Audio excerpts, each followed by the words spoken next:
कि समाजवादी पार्टी अपराधियों को पुष्पित पल्लवित करने के लिए लगातार काम करती रही है। अपराधियों की नर्सरी बनकर के पूरे देश में उभरी है।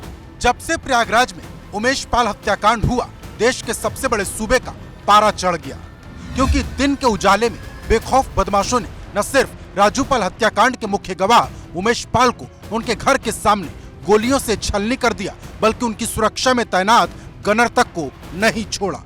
अपराधियों ने इतनी गोलियां और बम बरसाए कि प्रयागराज का धूमनगंज इलाका धुआं धुआं हो गया था। अब इसी हत्याकांड पर उत्तर प्रदेश की सियासत इस कदर गर्म है कि सड़क से विधानसभा तक सत्ता पक्ष और विपक्ष के बीच जंग छिड़ी है।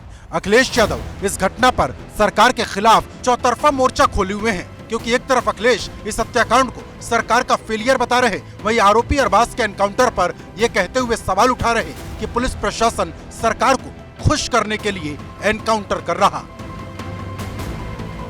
जब पुलिस प्रशासन ही सरकार को खुश करने में लगा है और डायलॉग से नहीं सुधरेगी, सरकार ये कहती है कि मिट्टी में मिला देंगे अपराधियों को। जिस तरीके से डायलॉग मारे जाते हैं फिल्मों में, ये सरकार डायलॉग से चल रही है, सरकार डायलॉग से चल रही है। और जिस सरकार का परमानेंट डीजीपी ना हो, एक ही अधिकारी पर इंटेलिजेंस हो, एक ही अधिकारी पे सब कुछ हो, उसके बाद कैसे उम्मीद कर सकते हो कि प्रशासन सही खबर मुख्यमंत्री और सरकार तक पहुंचाएगा।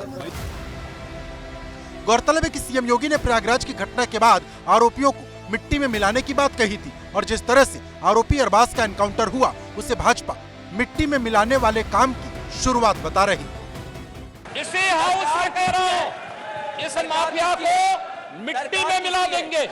सरकार किसकी है?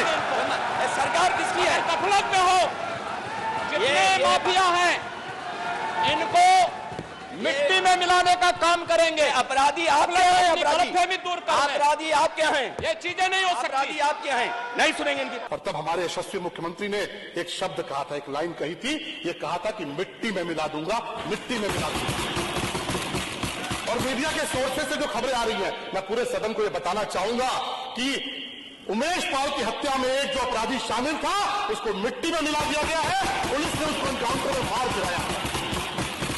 ये योगी आदित्यनाथ जी की सरकार है। लेकिन सरकार के खिलाफ सिर्फ अखिलेश यादव ही मोर्चा नहीं खोले हैं, शिवपाल यादव भी हमला बोलने का कोई मौका नहीं छोड़ रहे, क्योंकि जहां अखिलेश ने एनकाउंटर पर सवाल उठाए, तो वहीं शिवपाल ने पूरी कानून व्यवस्था को ध्वस्त बताते हुए बड़ा प्रश्न चिन्ह लगा दिया। घटना हो गई अमेठी में, इससे पहले मुरादाबाद में हो गई, अमेठी में आज फिर हो गई, और इस तरीके से कई घटना हो गई। इनकी इंटेलिजेंस बिल्कुल फेल है, और उसी की वजह से ऐसी घटनाएं हो रही हैं, तो कानून व्यवस्था बिल्कुल ध्वस्त है।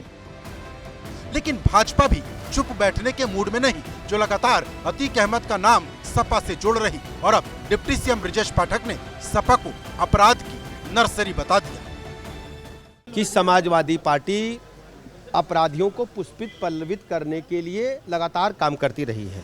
मैं अगर दूसरे शब्दों में कहूं तो अपराधियों की नर्सरी बनकर के पूरे देश में उभरी है। मैं दावे के साथ कह सकता हूं कि आज उत्तर प्रदेश में पूरी तरह से माफिया साफ हो गए हैं।